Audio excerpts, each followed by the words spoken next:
अब तक जो आपने सुना सांख्य के बारे में निष्कर्ष ये निकला, अब तक का निचोड़ निकाल दिया है कि सांख्य और वेदांत ज्ञान के साथ साथ व्यवहार का दर्शन। इसका अर्थ ये हुआ कि सांख्य और वेदांत एक दूसरे के विरोधी नहीं। निचोड़ ये निकला अब तक की बात का।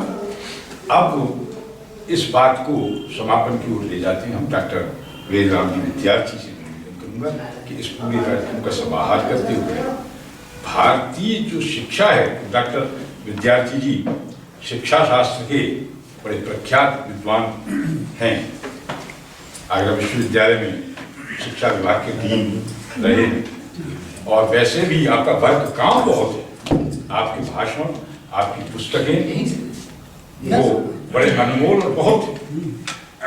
मैं उनसे निवेदन करूंगा कि इसका समाहार करते हुए हमारे यहाँ की जो शिक्षा है उस पर भी थोड़ा सा प्रकाश डालें।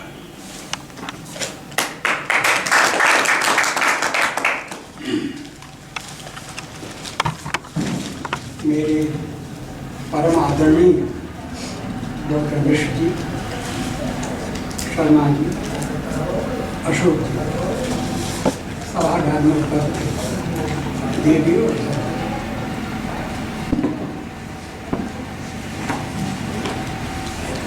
मैं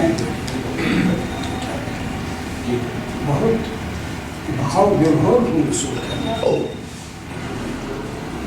और मुझे नहीं मालूम थी कि मेरे अनुज डॉक्टर अशोक जी हाथरस में इतना बड़ा काम कर रहे हैं कि प्राच्य विद्या पर उन्होंने एक शोध संस्थान की यहाँ स्थापना की हुई है और जैसा कि नाम से जाहिर है वो प्राच्य विद्या के ऊपर यहाँ काम होगा और उन्होंने उसकी ज्योतिष के माध्यम से बड़ी व्याख्या भी की। हालांकि प्राच्य विद्या केवल ज्योतिष तक सीमित नहीं है, वो तो बहुत बड़ी चीज़ है, लेकिन उन्होंने उदाहरण के लिए एक बात हमारे सामने रखी। मेरी समस्या थोड़ा अलग है। मैं दर्शन का विद्यार्थी और इतिहास का विद्यार्थी हूँ और रोटी कमाने के लिए मैं शिक्षा का विद्यार्थी बना। 24 साल तो मुझे रिटायर हुए हो गए। अगर आपके किसी बेटे और बेटी ने धर्म समाज कॉलेज से बीएड की होगी, आपको जानते हैं, और एमएड की होगी, अध्यापक होगा तो आपको जानते तो वो मेरा शिष्य रहा होगा। दर्शन मेरा विषय था और अब तक लगभग 25 आपके बच्चों को मैं दर्शन पर पीएचडी करा चुका हूँ और स्वयं भी मैं 5 विषयों में एमए कर चुका हूँ। अलीगढ़ विश्वविद्यालय का मैं छात्र रहा हूँ, जाकिर हुसैन मेरे टीचर थे। उस विद्यालय को आपकी उम्र में मैंने टॉप किया था। मेरी पर्सनल लाइब्रेरी में कोई मैं अपना अहंकार नहीं बता है, एक इस बात को कहे बिना बात आगे बढ़ेगी नहीं। फिर मेरी अपनी पर्सनल लाइब्रेरी लगभग 3 लाख रुपए की है और मैंने आपका ये संस्थान देख लिया है और मैंने अपने मन में संकल्प कर लिया है कि आपके संस्थान के लिए अब मेरी समस्या हो गई है उन किताबों का किया क्या जाए। 3 कमरों में भरे पड़े हैं। दुर्भाग्य मेरा ये हो गया, मैंने आपको भी दिखाई और उपाध्याय जी को तो मैंने दिखाई कि जो किताब मैंने पढ़ी उस किताब पर किताब लिख दी और अंडरलाइन कर दिया उस सारी किताब को।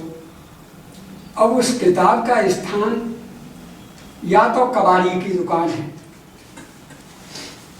और कोई पढ़ा लिखा आदमी उस किताब को पढ़े तो उसका मन नहीं लगेगा, वो किताब रंगी पड़ी है। और उससे भी ज़्यादा बड़ी बात हो गई कि उस किताब के ऊपर मेरे कमेंट हैं। ये तो बहुत महत्वपूर्ण है। आपके लिए तो होंगे, लेकिन वो कमेंट हर किसी के हाथ में नहीं। शोधार्थियों के लिए तो बहुत काम किया। आपको तो मालूम है कि वेद के अतिरिक्त मेरा स्वाध्याय का और अध्ययन का विषय इस्लाम है। मैं कैसे वो कुरान आपको दे दूं जिन पर मेरे कमेंट हैं? तो मैं बड़ी गंभीर उसमें रहा, लेकिन मैंने अपने मन के अंदर संकल्प कर लिया है कि 50-100 किताबें ऐसी तो निकल आएंगी कि जिन पर छोटे मोटे निशान होंगे या ज़्यादा वो रेफरेंस में नहीं होंगी। मैं आज संकल्प करता हूँ वो पुस्तकें मैं आपके संस्थान को भेज। किसी ने मेरे बच्चे से पूछा, पिताजी की मृत्यु के बाद इन किताबों का क्या करोगे? उसने कहा इन सबको बोरियों में भरवा के ऊपर टीन में रखवा दूंगा।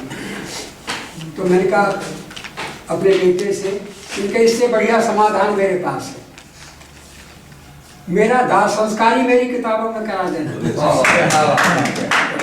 मेरी लकड़ियां बचेगी और मेरा दाह संस्कार हो जाएगा और ये मेरे जीवन भर की पूंजी मेरे साथ चली जाएगी। तो मैं आपको बधाई देता हूँ। नास्तिक उस अर्थ में नहीं है जिस अर्थ में आप इस शब्द को लेते हैं।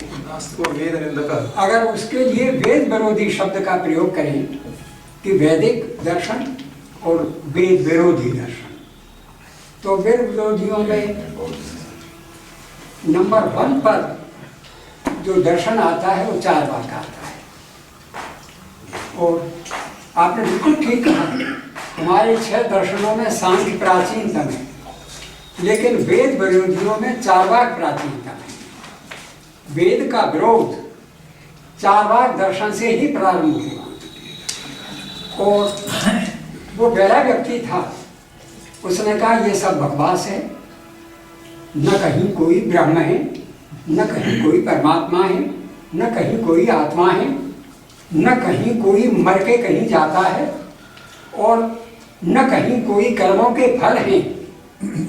जो कुछ है ये जो भौतिक और शारीरिक सत्य है जीवन का, यही सत्य है। इसलिए उसने कहा कि ये भी बकवास है कि पुरुषार्थ 4 हैं। उसने कहा 2 ही पुरुषार्थ, अर्थ और काम।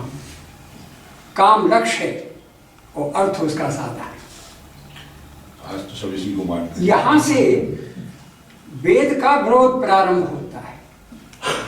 आपने जिनको नास्तिक कहा, आप तो मनीषी हैं, आपका तो ये विषय है। मैंने तो आपसे सुनकर जो बातें सीख ली हैं उन्हीं बातों को मैंने शिक्षा में लगा लिया है। तो चार्वाक की ये बात, उसके बाद जैन दर्शन चला वेद के विरोध में, और जैन दर्शन को चार्वाक की सारी बातें पसंद, वेद का विरोध तो पसंद आया, लेकिन ये उनको ये भी पसंद आई बात जैन दर्शन को कि ब्रह्म नाम की और ईश्वर नाम की कोई कहीं चीज नहीं है, और उनका सारा दर्शन केंद्रित रहा केवल आत्मा तक। फिर भगवान बुद्ध आ गए, उन्हें भी ये बात, वेद का विरोध तो उनको पसंद आया, ईश्वर की कल्पना और ब्रह्म की कल्पना उनको भी स्वीकार्य नहीं थी, पर उन्होंने आत्मा के अस्तित्व को माना जैनियों की तरह। लेकिन आत्मा की जो संकल्पना जैनों की है वो संकल्पना बौद्धों की नहीं है। मैं इस विषय की गहराइयों में आपको नहीं ले जाऊंगा। मैं कहना ये चाह रहा हूँ कि मैं शोध भी करता रहा था और अपने बीएड और एमएड के छात्रों को न्याय दर्शन भी पढ़ाता रहा और वैशेषिक भी पढ़ाता रहा और सांख्य भी पढ़ाता रहा और योग भी पढ़ाता रहा और मीमांसा भी पढ़ाता रहा, वेदांत भी और जैन भी और बौद्ध भी और चार्वाक भी, प्लस इस्लाम जो मेरे गंभीरतम अध्ययन का विषय है, और ईसाइयों का धर्म, तुलनात्मक अध्ययन ये मेरा विषय हो गया। मैं शोध भी कराता रहा और मेरे बच्चे पीएचडी होकर डॉक्टर बनते रहे, और मैं भटक जितना जितना इन दर्शनों को मैं एक एक दर्शन के रूप में पढ़ता गया और शोध कराता गया, उतना ही मैं भटकता गया। और 85 साल की उम्र है मेरी। 85 साल की उम्र में मैं बहुत अशांत हो गया और मुझे लगा, चूंकि मैं यूनिवर्सिटी का छात्र था, वहाँ अच्छे लोग हैं दर्शन के पढ़े हुए अपने धर्म। मैंने मुसलमानों से पूछा, मैंने भाई आप बता सकते हो आपके विश्वास का आधार या केंद्र क्या है? तो वो मेरी तरफ चकित होकर देख रहे हैं, क्यों, इसमें क्या बात है? हमारी आस्था का विषय केवल एक है और उसका नाम है कुरान। हमने कहा उस कुरान के अलावा कोई और एक आध, मौलाना आज़ाद ने कुरान पे कमेंट्री लिखी है, वो मैंने पढ़ी है। 8 भाषाएं मैंने पढ़ी हैं। मेरी मदर टंग उर्दू थी और सेकंड टंग पर्शियन थी, तो मैंने तो उस कुरान को अरबी में ही पढ़ा। तो मैंने कहा और कोई आस्था का विषय है कुरान के अलावा? उनका नाम। हमने कहा आज़ाद की ये कमेंट्री भी नहीं बना, किसी की कमेंट्री नहीं, बस। और उसमें एक नुक्ते का भी हेर फेर और संशोधन हमको स्वीकार नहीं। मैंने, मेरे ईसाई मित्र हैं, उनके यहाँ बोलता हूँ मैं चर्च में, मैंने उनसे पूछा, मैंने आपकी आस्था का केंद्र क्या है? तो उसने कहा आपको भी इसमें संदेह है? मेरी आस्था का केंद्र बाइबल है। हमने कहा भाई बाइबल पे 100 किताब तो मेरे पास होंगी और बाइबल को मैंने पढ़ा है। उस बाइबल के अलावा भी किसी ग्रंथ में तुम्हारी आस्था है? बोले साहब हम प्रेम तो सब ग्रंथों को करते हैं, लेकिन आस्था का केंद्र केवल बाइबल है। उसमें हमें कोई संशोधन और हेरफेर स्वीकार नहीं है। मेरा सारा जीवन आप जैसे मनीषियों से इस प्रश्न को करते हुए बीत गया और मैं इस नतीजे पर पहुंचा कि हिंदू से ज्यादा भटकाव में पड़ा हुआ और हिंदू से ज्यादा भ्रम में पड़ा हुआ और हिंदू से ज्यादा आस्थाहीन समाज इस संसार में कोई नहीं है। इससे पूछो भाई तेरी आस्था का केंद्र क्या है? तो कलावती कन्या की कथा, पुराण, और धोखा दे रहे हैं अपने बच्चों को। क्लास में यही आचार्य बच्चों को पढ़ा रहे हैं कि पुराण हमारे इतिहास के ग्रंथ हैं और प्लेटफार्म पर जब हिंदू महिलाओं को ज्यादा फिक्र पड़ रही है मोक्ष की, उनको जब हम बहकाते हैं तो कहते हैं कि ये पुराण धर्म ग्रंथ है। तो धर्म ग्रंथ है। पढ़े लिखे लोगों से पूछो भाई, चलो ये तो खैर अज्ञान में डूबे हैं, आप बता सकते हैं कि हिंदुओं की आस्था का केंद्र बिंदु क्या है? तो उनका सर आस्था का केंद्र बिंदु वेद है, वेद है। तो फिर मैंने कहा आपने तो वेद को पढ़ा ही होगा और आपने तो उस वेद को जो आस्था का केंद्र है, इन सारे दर्शनों का दर्शन है। तुम गलियों में भटक रहे हो, ये दर्शन गलियां हैं, तुम्हें कहीं नहीं पहुंचाएंगे। जिनको तुम दर्शन कह रहे हो, दर्शन माने, दर्शन माने दृष्टिकोण। पढ़कर, सुनकर, चिंतन मनन करके किसी के प्रति जो आपका दृष्टिकोण बना है वो दर्शन है। तो दृष्टिकोण दर्शन कहलाता है और वो दृष्टिकोण मानव का होता है। तो जिनको आप दर्शन कह रहे हैं वो मानवों के दृष्टिकोण है, और मानवों के दृष्टिकोण कभी भी अंतिम सत्य नहीं हो सकते, और मानवों के दृष्टिकोण कभी आपको मंजिल पे नहीं पहुंचा सकते, भटका तो सकते हैं। अभी आपने देखा 2 महानतम मनीषियों के, वेदांत के ऊपर और सांख्य के ऊपर, ये 2 दर्शन हैं, कहीं पहुंचेगा? कहीं नहीं पहुंचोगे, दर्शन कहीं नहीं पहुंचाएंगे आपको। तो वो तो दृष्टिकोण है, उसमें गौतम कुछ कह रहे हैं और कणाद कुछ कह रहे हैं और पतंजलि कुछ कह रहे हैं और व्यास जी कुछ कह रहे हैं और शंकराचार्य कुछ कह रहे हैं और महावीर कुछ कह रहे हैं और बुद्ध कह रहे हैं, वो दृष्टिकोण है। तो भटकन आपके जीवन की दूर नहीं होगी। और मैं अशांत हो गया और इस नतीजे पर आया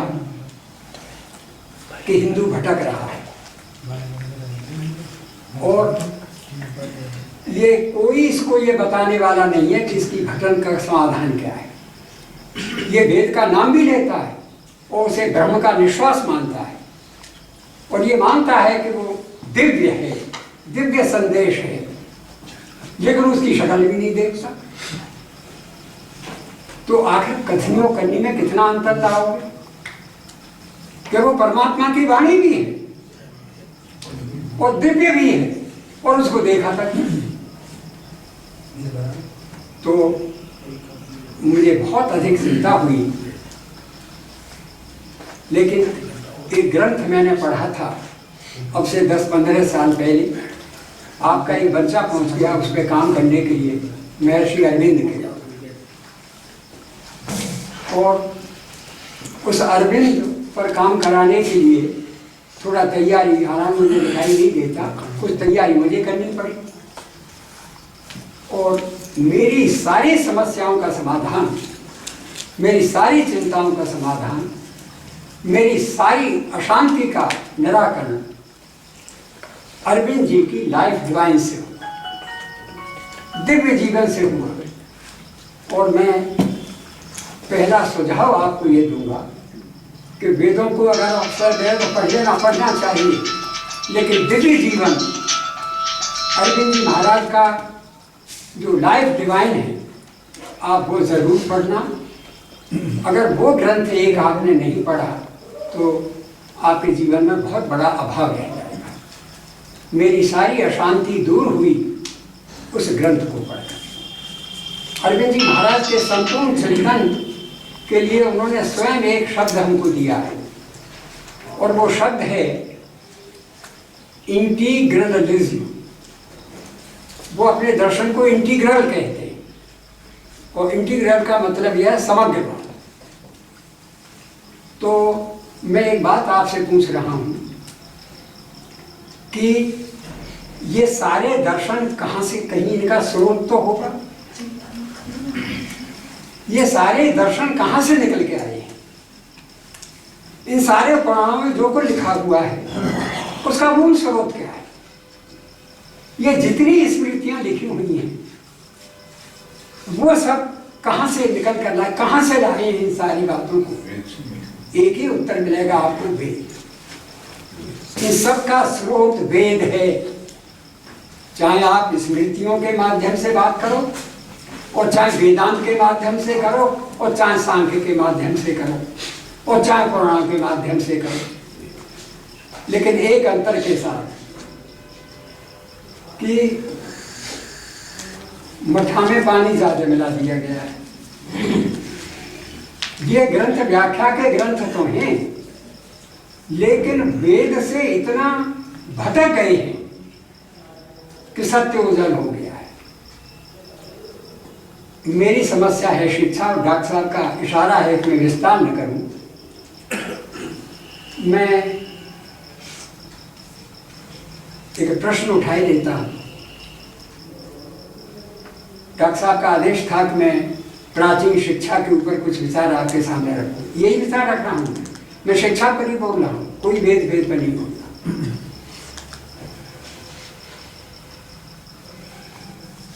शिक्षा प्राचीन की बात करके क्या करोगे? मेरा समय बर्बाद होगा और आपका समय बर्बाद होगा। क्यों रखा आपने ये विषय? आपको मालूम है कि आज देश में शिक्षा का नाम और निशान नहीं है। जो कुछ इस समय शिक्षा के नाम पर चल रहा है उसके लिए मेरे पास एक ही शब्द है और उसका नाम है कुशिक्षा। तो आज भारत के पास शिक्षा प्रणाली है ही नहीं, ये कुशिक्षा प्रणाली है। और ये कुशिक्षा प्रणाली एक व्यक्ति की देन है। उस व्यक्ति का नाम है लॉर्ड मैकॉले। 31 दिसंबर 1600 को ईस्ट इंडिया कंपनी आई थी। 10-11 साल बाद कंपनी ने देखा कि हिंदुओं से ज्यादा जाहिल तो दुनिया में कोई नहीं है। जब हम आजादी की लड़ाई में भाग ले रहे थे तो एक कविता की लोकगीत आई थी, व्यापार करने को बन बैठी सरकार। कंपनी व्यापार करने के लिए आई थी लेकिन सरकार बन बैठी। 1600 में स्थापना के 10-12 साल बाद कंपनी को पता लगा कि ये तो ऐसे जाहिलों का देश है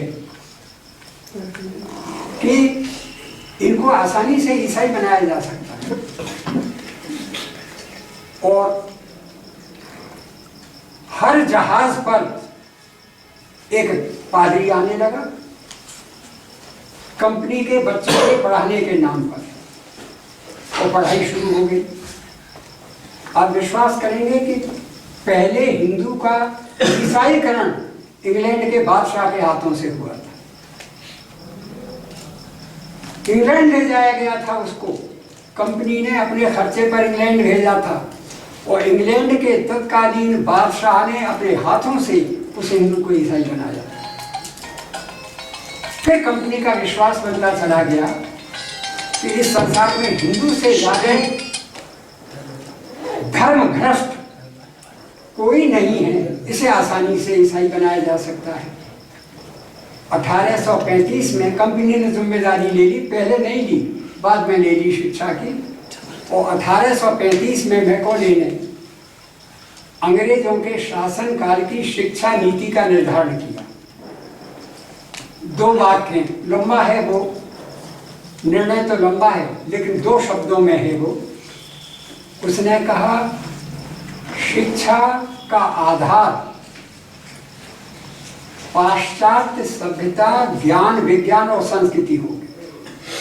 पाठ्यक्रम जो पढ़ाया जाएगा यहाँ हमारे राज्य में वो पाश्चात्य धर्म, पाश्चात्य संस्कृति, पाश्चात्य ज्ञान और पाश्चात्य विज्ञान, नंबर 1। और दूसरी बात उसने कही कि इस ज्ञान को देने का माध्यम अंग्रेजी होगा। बस मैकॉले ने केवल 2 बातें कही, पाठ्यक्रम में पाश्चात्य संस्कृति आ गई और शिक्षा का माध्यम अंग्रेजी हो गया। उस निर्णय को देने के बाद मैकॉले इतना खुश हुआ कि खुशी में अपने बाप को एक लेटर लिखा और लेटर में लिखा, पिताजी आज मैंने अपने जीवन का सबसे महत्वपूर्ण काम कर लिया है। आपको यह जानकर खुशी होगी कि अब से कुछ समय बाद हिंदुस्तान में आपको कोई हिंदू दिखाई नहीं देगा, वो सब ईसाई होंगे। ये मेरा दुर्भाग्य होगा कि उनके काले रंगों में गोरे में परिवर्तित नहीं कर पाऊंगा। रंग तो उनका काला ही रहेगा लेकिन वो काले ईसाई हो जाएंगे। मैं आपसे पूछता हूँ और क्षमा करें मेरी कड़ी बात के लिए, मैं कुछ शिक्षा की बात कर रहा हूँ और आप वैदिक शिक्षा पे करवाना चाहते हो। मेरा भी समय बर्बाद होगा, आपका भी होगा। क्यों धोखा दे रहे हो अपने को? मुझे एक बात बताओ, कोई माताएं बैठी हैं, भारतीय संस्कृति में माता को पहला गुरु कहा गया है और भारतीय संस्कृति में माता और जननी में अंतर किया गया है। संस्कृत की विशेषता यह है कि हमारे शब्द धातु से बनते हैं माँ, माता, माँ धातु से बना है। अब ये डॉक्टर साहब का विषय पर मैं तो जैसा सुन लिया वही बता रहा। और माता का अर्थ होता है, हाँ पहले जननी को ले लो, जननी जन धातु से बना है और उसका अर्थ होता है जन्म देने वाली। मैं अगर पूछूंगा, आप अपने एमए पास लड़की और बच्चों से पूछो कि जननी का अर्थ क्या है, तो वो कहेगी बेटी माता, शायद आप भी कहें। और पूछो माता का क्या अर्थ है, तो कहेंगे जननी। लेकिन विश्वास कीजिए, न तो जननी माता है न माता जननी है। जननी का अर्थ होता है जन्म देने वाली, और जन्म देने वाली पशु की जननी भी जननी है और चिड़िया की जननी भी जननी है। जो जन्म दे रही है वो जननी है। और माता, उसकी व्याख्या हुई माँ धातु से बना, जो अपने पुत्र और पुत्रियों को स्वाभिमान के साथ जीने की कला में निपुण कर देती है, जो अपने पुत्र और पुत्रियों में वीरता के संस्कार डाल देती है, विद्वता के संस्कार डाल देती है, स्वाभिमान के संस्कार डाल देती है, अपने देश प्रेम के संस्कार डाल देती है, परमात्मा के प्रति प्रेम के संस्कार डाल देती है। वह जननी माता के पद को प्राप्त करती है। माता एक पद है जो प्राप्त किया जाता है। प्रश्न उठता है, अपने दिलों पर हाथ रखकर देखो, कितनी जननी है जो माता की कसौटी पर खरी उतर जाएंगी। तो ये जो कुशिक्षा इस देश के अंदर आई, उसका परिणाम आज क्या है कि हम काले हैं लेकिन ईसाई हैं। हमारे पारिवारिक जीवन में कोई संस्कार ऐसा है जो भारतीय हो, और हमको डूब के नहीं मर जाना चाहिए। क्या हमारा विवाह संस्कार के रूप में हो रहा है? क्या बच्चे की सालगिरह संस्कार के रूप में मनाई जा रही है? क्या विद्या का प्रारंभ उपनयन संस्कार के साथ संस्कार के रूप में हो रहा है? क्या माता का अस्तित्व है कहीं भारत में? पिता का अस्तित्व है कहीं भारत में? चाची का, ताई का, ताऊ का, बाबा का कहीं कोई अस्तित्व है? कहीं डैडी है, कहीं मम्मी है, कहीं पापा है, कहीं पापी है। नंबर 1, आप ऋषियों की संतान हैं। ऋषियों की कोई वेशभूषा थी या नंगे रहते थे? कोई तो वेशभूषा थी। कहाँ गई वो वेशभूषा? ऋषियों के खान पान का कोई ढंग तो था। वो ढंग है आज हमारे जीवन में? या चप्पल और जूता पहनकर मेज पे बैठ जाते हैं? कहाँ गई चौके की संकल्पना? कहाँ गई जब पत्नी चूल्हे पर रोटी सेकती थी और आसन डालकर उसका पति खाना खाता था और वो पंखा भी झल लेती थी और खाना भी खिला लेती थी? कल्पना कर सकते हो उस परिवार की? अरे तुम्हारा नाश हो जाएगा। तुम बॉयफ्रेंड और गर्लफ्रेंड बनने जा रही हो और मुझसे भारतीय शिक्षा के ऊपर भाषण कराना चाह रहे। बॉयफ्रेंड और गर्लफ्रेंड के बीच में बोलने के लिए मेरे पास टाइम नहीं है। मैं न उनका मुंह देखना चाहता हूँ, न अपना मुंह उनको दिखाना चाहता हूँ। तुम हत्यारे हो भारत के। आखिर तुम हो क्या रहे हो? कहाँ जा रहे हो? और शिक्षा की बातें कर रहे हो। तो शिक्षा का स्रोत, शिक्षा एक साधन है और साध्य, मैं आपसे ही पूछ रहा हूं, सारे दर्शन उसका साध्य है, सारे पुराण उसका साध्य है और सारे हमारी स्मृतियां उसका साध्य हैं। लेकिन अंतिम साध्य नहीं, वेद ज्ञान। हाँ वो, हाँ बिल्कुल उस अर्थ में शिक्षा साधन है और उसका एकमात्र सर्वोपरि वेद है। वैदिक काल में जो डॉक्टर साहब ने कहा ना ज्योतिष के ऊपर, हम उसको दर्शन में वेदांग कहते हैं। और वेदांत 6 है। ज्योतिष उन 6 में से एक है, शिक्षा भी एक है और छंद भी एक है और कल्प भी एक है और ज्योतिष भी एक है और निरुक्त भी एक है। ये 6 हैं। और शिक्षा का अर्थ वो नहीं है जो हम और आप ले रहे हैं। अब समय नहीं है मेरे पास, लेकिन मैं समापन की ओर चल रहा हूँ कि पहले इन शब्दों को समझो। मैथिषण गुप्त की पंक्ति मुझे याद आ गई। उन पंक्तियों में और सब भूल जाना, इन पंक्तियों को याद रखना। हम कौन थे? भारत भारती उनका बड़ा विख्यात ग्रंथ है। और मैं चाहूँगा कि भारत अरविंद जी का लाइव डिवाइन तो पढ़ना ही, लेकिन भारत भारती को पहले पढ़ना और अपने बेटे बेटियों को पहले पढ़वाना भारत भारती, उसके बाद रामचरित मानस और गीता भागवत पढ़वाना, पहले भारत भारती पढ़वाना। मैथिषण जी लिखते हैं वहाँ पर, हम कौन थे, क्या हो गए हैं और क्या होंगे अभी।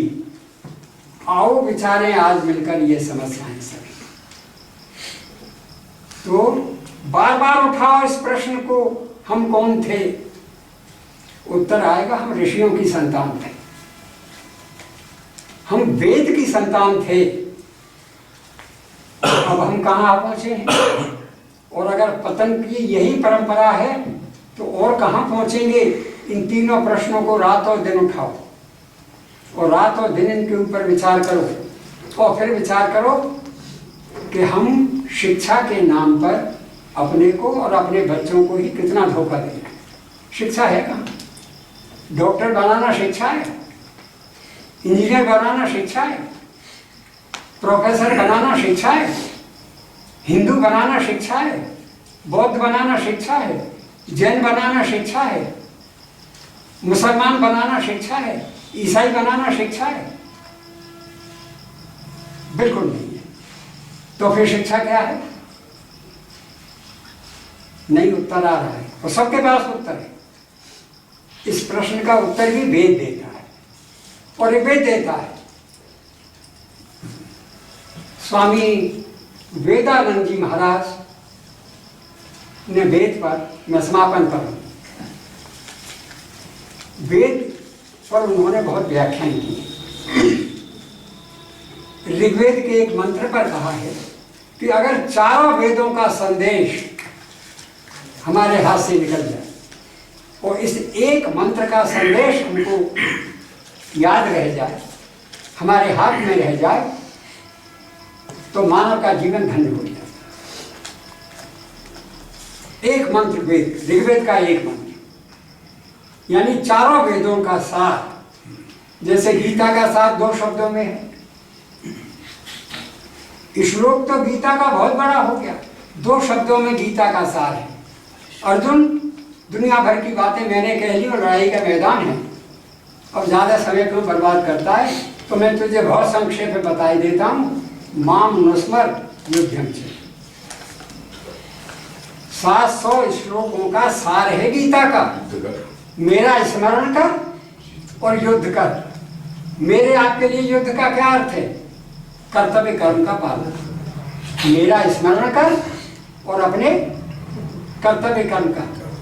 अगर ये बेटी भी मिथ्या है, इन दर्शनों के पचड़ों में पड़ रहे हो, और जगत भी मिथ्या है, और बेटा भी मिथ्या है, और पत्नी भी मिथ्या है, और ये सब मिथ्या है और माया है, तुम्हारी बुद्धि पे पत्थर पड़ गए। अगर ये मिथ्या है तो सत्य क्या है? अगर पत्नी मिथ्या है तो सत्य क्या है? और अगर पुत्र भी मिथ्या है तो फिर सत्य क्या है? और पिता भी मिथ्या है तो फिर सत्य क्या है? अगर पुत्र के अलावा, पत्नी के अलावा, पुत्री के अलावा, पिता के अलावा, माता के अलावा भी कहीं कोई सत्य है तो वो धोखा है। ये सब सत्य है। और वो झूठ बोलते हैं जो कहते हैं कि काम बेकार है, क्रोध बेकार है। ये जीवन के उतने बड़े सत्य हैं कि इनको समझने की जरूरत है। अर्थ बकवास है, ऋग्वेद का पूरा सूक्त भूख के ऊपर है, और भूख को, रोटी को के अभाव को मृत्यु कहा गया है। अर्थ को बेकार कह रहे हो, काम को बेकार कह रहे हो जिससे सृष्टि का संचालन हो। तो नहीं है मेरे पास समय, लेकिन मैं संक्षेप में इशारे। रूस का तानाशाह, वो पत्रकार ने पूछा कि आपने कायाकल्प कर दिया है रूस का, हम ये जानना चाहते हैं कि रहस्य क्या है आपका। तो बोले कोई रहस्य नहीं है, शिक्षा है रहस्य। ये जो रूस का कायाकल्प देख रहे हो ये शिक्षा से हुआ है। तो बोले फिर शिक्षा क्या है। तो सुंदरतम परिभाषा, वो बीएड नहीं था और एमएड भी नहीं था, लेकिन सुंदरतम परिभाषा रूसों ने दी। उसने कहा education is a two edged weapon. शिक्षा एक दो-धारी तलवार है। हम लोगों ने तलवार की एक धार देखी, लेकिन शिक्षा कैसी है, दो धार वाली तलवार। इसकी एक धार से मानवता का विनाश होता है और दूसरी धार से मानवता का निर्माण होता है, मानवता का विकास होता है। मैं बात को नहीं बढ़ाऊंगा। आज आपके देश में शिक्षा की तलवार की कौन सी धार काम कर रही है, विनाशकारी। तो स्टालिन की शिक्षा की ये शक्ति है। अब इस शक्ति का साध्य क्या है। अगर शिक्षा साधन है तो अंतिम प्रश्न उठ रहा है, साध्य क्या है, क्या मोक्ष। और साध्य के मेरे मतलब अंतिम साध्य, सर्वोपरि साध्य, एक साध्य जिसमें से सारे साध्य निकल आएंगे। मैं अरविंद जी की बात उठा रहा हूं यहां पर। वो एक साध्य क्या है जो सर्वोपरि है और सारे साध्यों से एक में ही समा जाते हैं और उस एक में से ही निकल आते हैं। उस साध्य का नाम है मानव। मानव, मानव मिथ्या नहीं है। शिक्षा का सर्वोपरि साध्य मानव है। मानव है। मानव का अर्थ शिक्षा के माध्यम से मानव का निर्माण। ऋग्वेद क्या कहता है, ऋग्वेद क्या कहता है, मनोर्भव। मनोर्भव, बस इस मंत्र को लेकर मैं वाणी को विराम दूंगा। ऋग्वेद का वो मंत्र कौन सा है, कहा उन्होंने, यानी मानव की बात आ रही। और मानव नाम है सद्गुणों और शुभ कर्मों का। सद्गुण और शुभ कर्म, दो शब्दों का नाम मानव है। भगवान मनु ने भी दो शब्दों का प्रयोग किया, धर्म और परम धर्म। धर्म कितने मनु के, 10 और परम धर्म 1। आचार परमो धर्म। धर्म तो 10 हो सकते हैं और 100 हो सकते हैं, लेकिन वो सब बकवास है अगर वो धर्म आपके आचरण में नहीं उतर रहे हैं। अगर उनके अनुसार आप आचरण नहीं कर रहे हैं तो आचार परम धर्म है। और 10 और भगवान बुद्ध के 8 और जैनियों के 10, ये जो आप गिनती करो गीता में 33 और 36, ये सब, इनको हम दर्शन की भाषा में कहते हैं मूल्य। तो मानव का निर्माण होता है मूल्यों से। और मैं 85 साल की उम्र में अरविंद जी के दर्शन को पढ़कर इस नतीजे पर आया कि चारों वेदों में मूल्यों का विवेचन है। मूल्यों का विवेचन है, और उन मूल्यों का विवेचन है जो इस पशु को मानव बनाते हैं, और जिनके अभाव में ये पशुओं से भी बदतर हो जाता है। तो मूल्य मानव को मानव बनाते हैं, और उन मूल्यों के समुच्चय को धर्म कहते हैं। सारे मूल्यों को इकट्ठा करके अगर एक शब्द लाएं तो वो एक शब्द होगा धर्म। ये धर्म ये नहीं है जो हम और आप कर रहे हैं। सारे जो मूल्य हैं वेद में, उन सारे मूल्यों को इकट्ठा कर लिया जाए और एक शब्द दिया जाए तो वो शब्द होगा धर्म। क्या है वो मंत्र? तंतुम तनवन हृदसु। जीवन और जगत के ताने बाने को बुनता है। न तो मोक्ष के लिए बावले हो रहे हैं हिंदू, इन्हें अपने जीवन की परवाह नहीं है। इनका कौन कितना अपमान कर रहा है, इनका कौन कितना विभाजन कर रहा है। वोटों के लिए बदमाश गुंडों के पीछे इनको लिए जा रहे हैं, अपनी कोठियां भर रहे हैं और हमसे वोट दिलवा रहे हैं। तो गुंडों के हाथ में समाज है, गुंडों के हाथ में राज है, और हमारे हाथ में मोक्ष का झंझोना दे दिया है। ज्ञान प्राप्त करो और मोक्ष प्राप्त कर लो। यानी तुम तो कोठियां खड़ी कर रहे हो वोट हमसे लेकर और वोट दिलवा कर, और हमसे कह रहे हो तुम मोक्ष प्राप्त करो। तो इन गुंडों से सावधान रहो। हिंदू से ज्यादा पतित पॉलिटिशियन इस संसार में कोई नहीं मिलेगा। ये पॉलिटिशियन है। मैंने एक एमए पॉलिटिक्स में भी की है, हालांकि मेरा रत्ती का लगाव नहीं है उस गुंडों वाली पॉलिटिक्स से। तो क्या कहता है मंत्र वेद का? तंतुम तनवन रस। जीवन और जगत के ताने बाने को बुनता रहे। जीवन को मिथ्या मत कह, जगत को मिथ्या मत कह। अरे इस जीवन और जगत के बिना तेरा नाम और निशान मिट जाएगा। इस जीवन को संभाल, इस जगत को संभाल, और इस जीवन और जगत के ताने बाने को बुनता रहे। ताने बाने को बुनता रहे, अपने कर्तव्य कर्म को करता है। पत्नी के प्रति तेरा एक कर्तव्य है, पुत्री के प्रति तेरा एक कर्तव्य है, पुत्र के प्रति तेरा एक कर्तव्य है, मित्र के प्रति तेरा एक कर्तव्य है, और शत्रु के प्रति तेरा एक कर्तव्य है। बहुत सुंदर। समय नहीं है मेरे पास, इस एक शब्द की व्याख्या के लिए कुछ घंटे चाहिए। तंतुम तनवन रस, और आगे का बहान मन में, और बहान रूपी प्रकाश रूपी जो परमात्मा है उसका अनुसरण करता है। अपने कर्तव्य कर्म को करता रहे और प्रकाश का अनुकरण करता रहे। अर्थात अंधकार में कोई कर्म मत करना, अज्ञान में कोई कर्म मत करना। अब तुम कर्म ढूंढ रहे हो एक कथा की किताब में, और किसी मंच पर जो भाषण दे रहा है उस कथावाचक की में, अरे वो धोखा दे रहा है। वो जिस विषय पर बोल रहा है वो जानता ही नहीं वो विषय क्या है, औरतों को बहका रहा है और नोट कमा रहा है। अरबों खरबों के आश्रम खड़े हैं, और शायद ही कोई गुरु और कथावाचक बता होगा जिसके ऊपर अपने आश्रम की बच्चियों को बहकाकर बलात्कार के केस न चल रहे हो, और फिर भी तुम बावले हो रहे हो, फिर भी तुम इनकी कथाएं सुनने जाते हो, और फिर भी तुम इनको अपना गुरु मानते हो।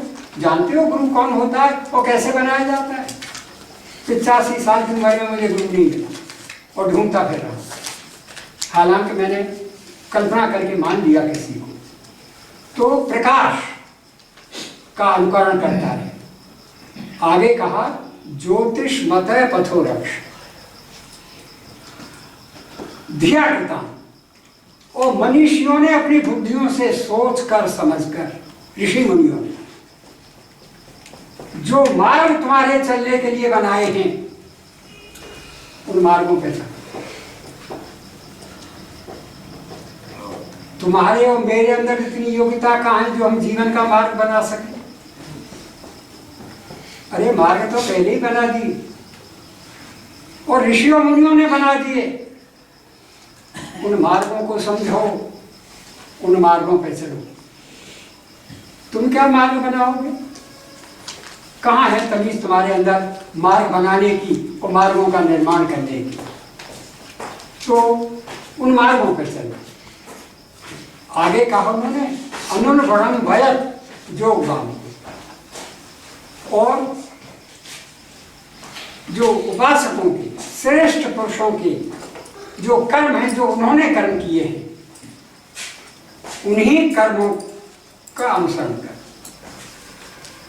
तुम जो अपने पेटों से कर्म बना बनाकर कर रहे हो, वो कर्म नहीं है। कर्मों का निर्धारण तो पहले ही हो चुका है। धर्म उसी को तो कहते हैं, और धर्म क्या है? तो अब तुम और कौन से कर्म ढूंढ रहे हो? इतने कर्म ढूंढ के बना दिए गए हैं, उन पर चलो। और अंतिम पंक्ति में आया मनोभाव। इन 2-3 जो बातें बताई, इनको करते हुए मनोभाव, मानव बनो। और सबसे बड़ी बात उन्होंने कही, मानव बनो और दिव्य संतानें उत्पन्न करना, दिव्य पुत्र और पुत्रियां उत्पन्न करो। अब तुम उत्पन्न कर रहे हो बॉयफ्रेंड हो, गर्लफ्रेंड हो, गुड मॉर्निंग और गुड इवनिंग और सर और मैडम, माता मिट गई, पिता मिट गया, सब मिट गई, नमस्ते मिट गई, राम राम मिट गई, ये रह गई। तो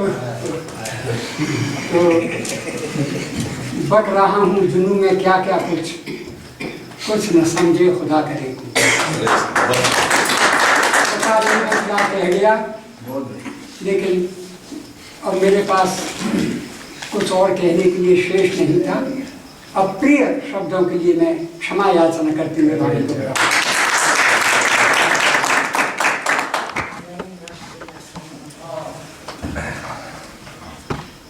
हमारा कार्यक्रम लगभग पूर्ण है, और आज की इस गोष्ठी में मुझे लगता है आपको बहुत कुछ मिल गया होगा। बहुत कुछ मिला है। पहली चीज तो दर्शन और में सांख्य और वेदांत विरोधी नहीं। दूसरी चीज, शिक्षा का उद्देश्य दर्शन नहीं है, ज्ञान भी उतना नहीं है। शिक्षा का मुख्य उद्देश्य है मनुष्य बनना। अगर हमको कोई शिक्षा एक अच्छा मनुष्य बनाती है तो शिक्षा है। और ये सच है, भारत में शिक्षा नहीं, हिंदुस्तान की सरकार में शिक्षा मंत्रालय नाम का कोई मंत्रालय नहीं। हमारे देश में जो मंत्रालय है, स्कूलों को, कॉलेजों को, यूनिवर्सिटियों को देखता, उसका नाम है मानव संसाधन मंत्रालय। उसको तो मजदूर बनाने हैं, उसको इंजीनियर बनाने हैं, काम करने वाले लोगों की जरूरत है। मानव संसाधन इकट्ठा कर रहे हैं, वो मनुष्य नहीं बना रहे, संसाधन तैयार कर रहे हैं। मनुष्य के रूप में, मनुष्य का दिखावा है, कल तो वो संसाधन तैयार। इतना समृद्ध मंच आज यहाँ मनीषी विराजमान है, सबको नमन कर रहा हूँ। जैसा कि ये भी चल रहा था, शिक्षा के दौरान बहुत कुछ कहा गया। मैं तो ये कहना चाहता हूँ कि आज की जो शिक्षा का वातावरण है, वास्तव में अगर वो पोषित और सही तरीके से हो जाए तो सारा ही पूरा कायाकल्प हो जाए पूरे देश का। कहना चाहता हूँ कि हाथ होनहारों के तो मंचे और तलवार। आज की स्थिति क्या है? जहाँ कलम और पेंसिल होनी चाहिए, आज वहाँ क्या है कि हाथ होनहारों के तो मंचे और तलवार। होने लगा शिक्षा का प्रसार है, होने लगा धर्मों बिन शिक्षा का प्रसार है। नव यौवना की सेज और बेदी चढ़ती दहेज, कि नव यौवना की सेज बेदी चढ़ती दहेज। सात फेरे धर्म बिन विवाह संस्कार है। आजकल कोर्ट मैरिज कि सात फेरे धर्म बिन विवाह संस्कार है। और धर्म बिन राजनीति से अपंग देश राज, कि धर्म बिन राजनीति से अपंग देश राज। और चहु और भ्रष्टाचारियों की मारा मार है। और जब जब धर्म की हानि हो चरम पर, तब धरा पे प्रभु लेत अवतार है। धरा पे प्रभु लेत जल्दी बोल, एक दुआ बोल। ये पत्रकार पिता हुआ हो करे। ये अखबार बांटने का समर्पित कर रहा हूं। धन्य धन्य गुरु के चरण, धन्य धन्य गुरु के चरण, धन्य चरण की धूल। जिन चरणों की धूल से खिले ज्ञान के फूल। अरे वाह बेटा वाह, बहुत बढ़िया सी। बहुत बढ़िया। खिले ज्ञान के फूल। एक और, हाँ। गुरु की कृपा अनंत है, गुरु की कृपा अनंत है, मिले सीख अनमोल, वाणी में अमृत घुले, होते मीठे बोल। वाह।